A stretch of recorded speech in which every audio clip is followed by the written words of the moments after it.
We grew up in Aberdeen, one other brother. My father was a stonemason, and we lived in Aberdeen. And at the time it was a boom, and like you Carmelites here, we had the Hall Russells, and I wanted to be a shipbuilder, and I went finished my apprenticeship, and I applied for. There were after 40 apprentices, and there was about 500 school leavers, and at the same time I looked for work. I had to go for a 2-day in-depth training course to get through, yeah. And I went for the 2-day in-depth training. It was like 2 days, like being back in the classroom again, the questions and stuff. And I went and say the end of the school year, whenever that was in March, say, and you said you find out in 2 or 3 months if you've been accepted here. So in the meantime, I looked for work because I love metal work. I thought, oh, maybe be a plumber. So I applied for written to loads and loads of jobs. And I got a job with the oldest plumbing and sparky firm in Aberdeen, John Dean. And I really loved it. And I was rewiring the oldest St. Cathedral, though I was started as a plumber. But I really liked helping the old electrician. And I said, can I change trades? Can I be an electrician? And I then become an electrician. And then only a few weeks after, I then got a letter from Hall Russell to say, you've been accepted, you've passed all your exams, we'd like to offer you an apprenticeship. But I liked it where I was. So I started my apprenticeship. Then my father moved to a village called Ballater in Royal Deeside, and he was a stonemason, and he used to commute every day, like 40 miles each way. And one day he fell asleep at the wheel, so he said, right, we're moving out to where the work is. So we moved out to the village, and I couldn't get into the city. At the start of my apprenticeship, I couldn't get into Aberdeen for 8 o'clock in the morning, so I ended up staying in a bedsit when I was 16. My wages were £28 a week, and the bedsit was 25 quid a week, so it's quite hard.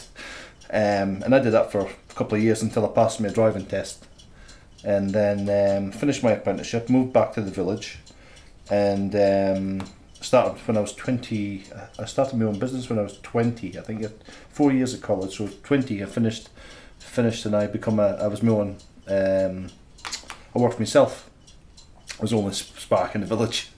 And it was a seasonal, because Balta's a lovely touristy, in the summertime you can't rewire a hotel when it's full, so I thought, what can I do? So I become a fireman. I was a retained fireman. I joined the local fire brigade, and I was a retained fireman.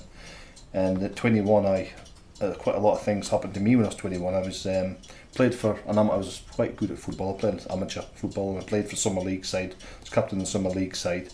I was a fireman at the same time. I had my own business. And then one day I drove up to pick up a good mate of mine. He lived in Aberdeen, and his car was getting serviced or something, and he said, can you drive me into Aberdeen in the evening, Sunday evening? So yeah, no problem. So I went to drive up to pick him up, and I drove on to head-on collision.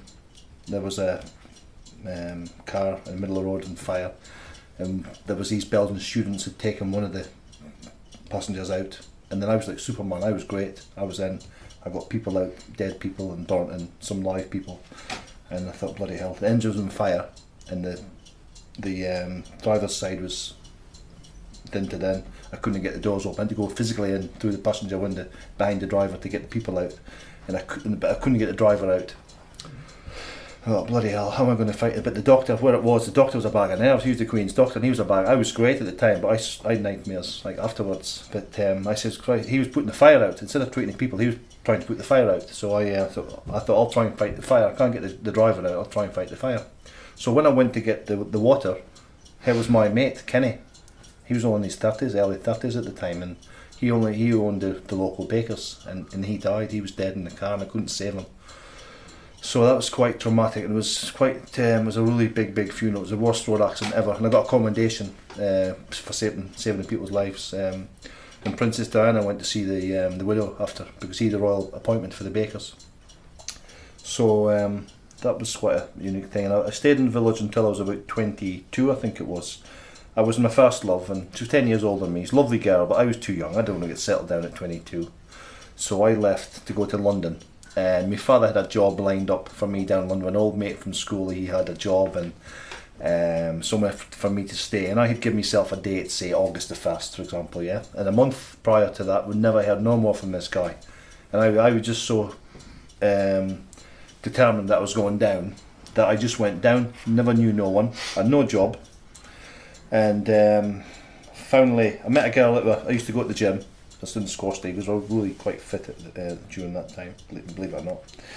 And I met a girl one night, and she was up from London, Qantas, and I kept in touch with her. And anyway, cut a long story short, I ended up sharing a house with, I was a lodger to a girl down in London who lived in a bank, worked in a bank. We lived above a bank. I lived in London for 8 years down in London, and I had some, I worked, did all different, I was all like prime contracts. We worked in Earls Court when I got built. I used to work in oil refineries, shutdowns, and one of the best, not so much the best jobs, but the really rewarding job I did was I went to Bosnia when the war was on and worked for the refugees, and I was only 20 odd, and it was a really good reward. I'd been to Yugoslavia on my last school holiday, and I'd never heard of Croatia or Bosnia or Macedonia or Herzegovina or any of these places. And I went out there and we were told you'll be living with the army, travelling with the army. You get a big fry up when you get up in the morning. There'll be a cook staying with you. You get a big fry up in the morning. You're going to get a packed lunch when you go away, and when you get in, you have a nice big dinner when you get in. And when we got there, we were told back in England, you can forget. We travelled alone. We had to do all our own cooking. We stayed in Croatia. Had to travel up into Bosnia. It was all totally badly organised. It was just money was just totally wasted. But it was really rewarding. These refugees were kicked out of the houses, and they were just picked up minor things, like my neighbour coming to me and say, right Russ, 9 o'clock, I'm burning your house down. And that's it, you had to pick up your possessions and go. And as these people were like us, it was real difficult for me, because I'm not a racist. You see things like the Somalia, they've lost they've not, on the news, they've no water or malnourished or whatever. Oh, what a shame. But 5 minutes later, you've forgotten about them, yeah? But when you see people like yourself, they've lost everything. Not just their possessions, their homes, and they hear all about the things. So we were supplying them with heating. They were staying in schools in the winter time, and it was outside toilets. The water was frozen, and there was no heaters, yeah. And one guy, and I learnt a little bit of Bosnian, because it was for Bovis International who did the actual contract, and he went round with an interpreter. But when we got on site, no one was there. No one knew what we were doing. With no permission. At one point, we got stopped by the police. The civil police come with their guns and stopped us working, because with no permit to be working in the school. But anyway, this guy come to me. He said, "Grill." I thought he looked a bit weird. I thought this guy's a bit backward. But anyway, grill meant heat. Yeah. So he took me to all these people just slept in the school, slept on the floor. They had a blanket, and that was all their possession. That was their home. This little square root of the blanket was there. That's all they had now. And he took me to this room and pulled a blanket back, a screen back, and his daughter was propped up on a mattress. She was lucky, but she had no lower half. Yeah. And he says, grill. So yeah, I'll put a grill. I put the heater as close to her as I could. Yeah. Without burning her. And when that green light went on, you ought to have seen her look in her face. It was like I'd given her legs. You know what I mean? It was really good. But then we found out later that they all got kicked out because it was too good. So the Bosnian soldiers threw them out. Yeah. So we had to leave in the end. It was too unsafe. We were told to travel through Mostar at night with no lights on, or otherwise you get shot at. We had no outside protection with the UN. We were purely looking after ourselves, pretty much. It was so we gave that job up, and we'll come back. But it was, I mean, that's for another. It was such a, I can talk for hours about this the Bosnia thing, but it was a really good thing. I was only young, like.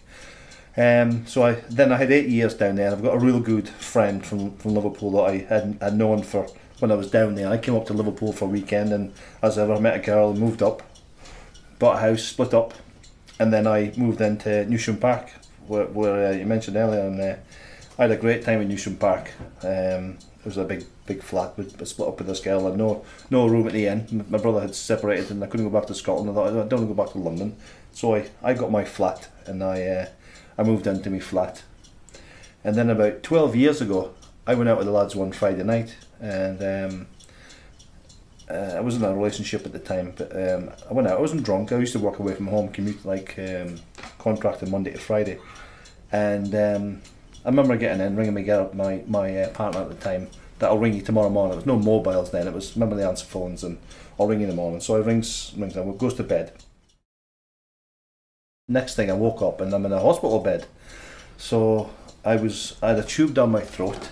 I was on oxygen. I had wired up to everything, and had a big bruise down the side of my face. And my partner at the time said, "What's happened to me?" When I was sick with loads of bile and everything on I said, "What's happened to me then?"